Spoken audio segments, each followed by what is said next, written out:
Hi friends, ನಮಸ್ಕಾರ. ಸ್ನೇಹಿತರೆ, ಕುಳಿತು ಉಂಡರೆ ಕುಡಿಕೆ ಹೊನ್ನು ಸಹ ಸಾಲದು ಅನ್ನುವಂಥ ಪ್ರಸಿದ್ಧ ಮಾತನ್ನು ನೀವು ಕೇಳಿರ್ಬೋದು.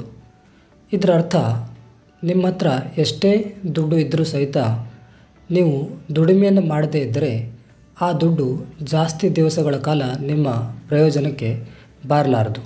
ದುಡಿಮೆಯ ಜೊತೆಗೆ ನೀವು ದುಡಿದಂಥ ಹಣದಲ್ಲಿ ಸ್ವಲ್ಪ ಉಳಿತಾಯವನ್ನು ಮಾಡುವುದು ಸಹ ನಿಮ್ಮ ಹಾಗೂ ನಿಮ್ಮ ಕುಟುಂಬದ ದೃಷ್ಟಿಯಿಂದ ನಿಮಗೆ ಅವಶ್ಯಕವಾಗಿರುತ್ತದೆ. ಸ್ನೇಹಿತರೆ, ಉಳಿತಾಯ ಅನ್ನುವಂತಹ ವಿಷಯ ಬಂದಾಗ ಇಂದಿನ ಆಧುನಿಕ ಯುಗದಲ್ಲಿ ಅನೇಕ ರೀತಿಯ ಉಳಿತಾಯ ಯೋಜನೆಗಳು ನಿಮಗೆ ಲಭ್ಯವಿದೆ.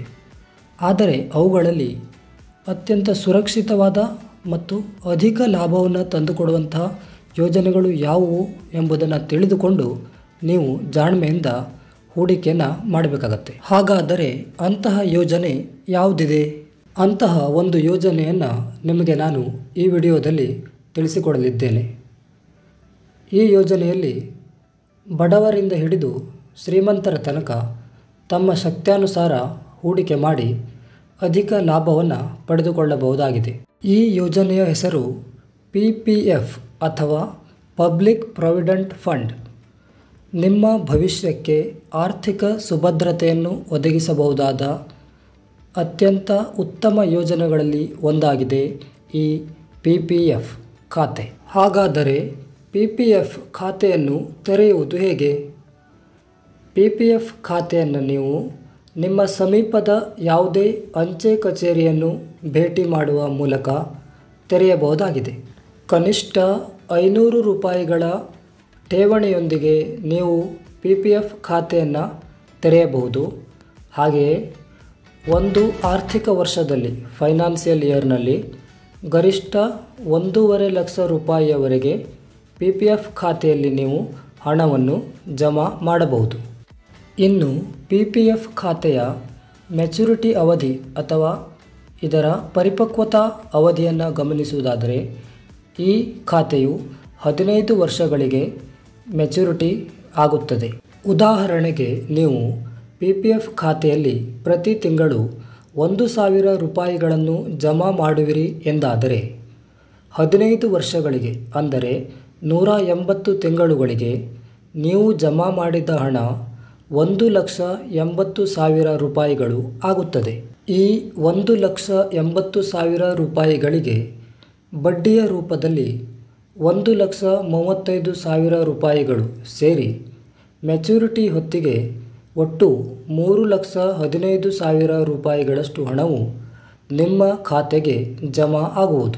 ನೀವು 1,000 ರೂಪಾಯಿಗಳನ್ನು ಕಟ್ಟಲು ಸಾಧ್ಯವಾಗದೇ ಇದ್ದರೆ ಕನಿಷ್ಠ 500 ರೂಪಾಯಿಗಳನ್ನು ತಿಂಗಳಿಗೆ ಕಟ್ಟಿದರೂ ಸಹಿತ ಒಟ್ಟು 90,000 ರೂಪಾಯಿಗಳಿಗೆ ಬಡ್ಡಿಯನ್ನು ಸೇರಿಸಿ 1.5 ಲಕ್ಷಕ್ಕಿಂತ ಹೆಚ್ಚಿನ ಹಣವು ನಿಮಗೆ ಮೆಚುರಿಟಿ ಅವಧಿಯಲ್ಲಿ ಲಭ್ಯವಾಗುವುದು.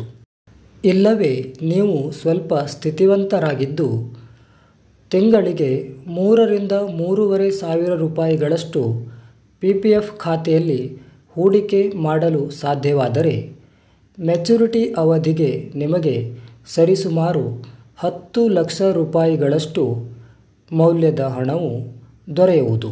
ಇನ್ನು PPF ಖಾತೆಯ ಮೂಲಕ ನೀವು ಬಡ್ಡಿಯ ರೂಪದಲ್ಲಿ ಪಡೆಯುವ ಹಣವು ಇನ್ಕಮ್ ಟ್ಯಾಕ್ಸ್ ಕಾನೂನಿನ ಅನ್ವಯ ತೆರಿಗೆ ಮುಕ್ತ ಅಥವಾ ಟ್ಯಾಕ್ಸ್ ಫ್ರೀ ಆಗಿರುತ್ತದೆ.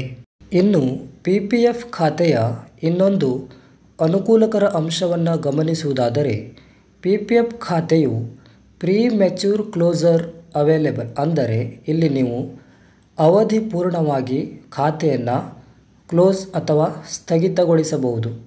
ಅನಿವಾರ್ಯ ಕಾರಣಗಳಿಗಾಗಿ 15 ವರ್ಷಗಳ ತನಕ ಕಾಯದೆ ಅವಧಿಗಿಂತ ಮುನ್ನವೇ ನೀವು ನಿಮ್ಮ PPF ಖಾತೆಯನ್ನು ಸ್ಥಗಿತಗೊಳಿಸಲಿಕ್ಕೆ ಅವಕಾಶ ಇದೆ.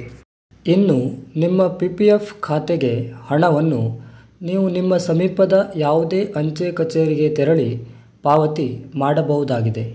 ಇನ್ನು ನೀವು ಅಂಚೆ ಕಚೇರಿಗೆ ತೆರಳಲು ಸಾಧ್ಯವಿಲ್ಲದೇ ಇದ್ದರೆ ಅಥವಾ ನಿಮಗೆ ಸಮಯಾವಕಾಶದ ಕೊರತೆ ಇದ್ದರೆ ನೀವು ಇರುವ ಸ್ಥಳದಿಂದಲೇ ಅಥವಾ ನಿಮ್ಮ ಮನೆಯಿಂದಲೇ ಆನ್ಲೈನ್ ಪೇಮೆಂಟ್ ಮೂಲಕ ನಿಮ್ಮ PPF ಖಾತೆಗೆ ಹಣವನ್ನು ವರ್ಗಾವಣೆ ಮಾಡಬಹುದಾಗಿದೆ. ಇದಕ್ಕಾಗಿ ನೀವು ಅಂಚೆ ಇಲಾಖೆಯ IPPB ಅಥವಾ ಇಂಡಿಯಾ ಪೋಸ್ಟ್ ಪೇಮೆಂಟ್ಸ್ ಬ್ಯಾಂಕ್ ವ್ಯವಸ್ಥೆಯನ್ನು ಬಳಸಿಕೊಳ್ಳಬಹುದಾಗಿದೆ. ಸ್ನೇಹಿತರೆ, ಇವಿಷ್ಟು ಪೋಸ್ಟ್ ಆಫೀಸ್ನ PPF ಖಾತೆಯ ಬಗೆಗಿನ ಮಾಹಿತಿ. ನಿಮಗೆ ಇಲ್ಲಿ ಏನಾದರೂ ಗೊಂದಲಗಳಿದ್ದರೆ ಕಮೆಂಟ್ ಮೂಲಕ ನೀವು ನಿಮ್ಮ ಪ್ರಶ್ನೆಗಳನ್ನು ಕೇಳಬಹುದು. ನಿಮ್ಮ ಪ್ರಶ್ನೆಗಳಿಗೆ ಉತ್ತರವನ್ನು ನೀಡಲಾಗುತ್ತದೆ. ಹಾಗೆಯೇ ಈ ವಿಡಿಯೋವನ್ನು ಹೆಚ್ಚು ಜನರೊಂದಿಗೆ ಶೇರ್ ಮಾಡಿಕೊಳ್ಳಿ. ಇದರಿಂದ ಹೆಚ್ಚಿನ ಜನರಿಗೆ ಈ ಯೋಜನೆಯ ಬಗ್ಗೆ ಮಾಹಿತಿ ದೊರೆಯುವುದರ ಮೂಲಕ ಉಪಯೋಗ ಉಂಟಾಗಲಿ. ನಮ್ಮ ಪ್ರಯತ್ನ ನಿಮಗೆ ಉಪಯುಕ್ತ ಅನಿಸಿದರೆ ಖಂಡಿತ ಲೈಕ್ ಮತ್ತು ಶೇರ್ ಮಾಡಿ. ಹಾಗೆಯೇ ಇನ್ನಷ್ಟು ಉಪಯುಕ್ತ ವಿಡಿಯೋಗಳಿಗಾಗಿ ಚಾನೆಲ್ ಅನ್ನು ಸಬ್ಸ್ಕ್ರೈಬ್ ಮಾಡೋದನ್ನು ಮರೆಯಬೇಡಿ. ಮುಂದಿನ ವಿಡಿಯೋಗಳಲ್ಲಿ ಮತ್ತಷ್ಟು ಯೋಜನೆಗಳ ಬಗ್ಗೆ ತಿಳಿದುಕೊಳ್ಳೋಣ. ಧನ್ಯವಾದಗಳು.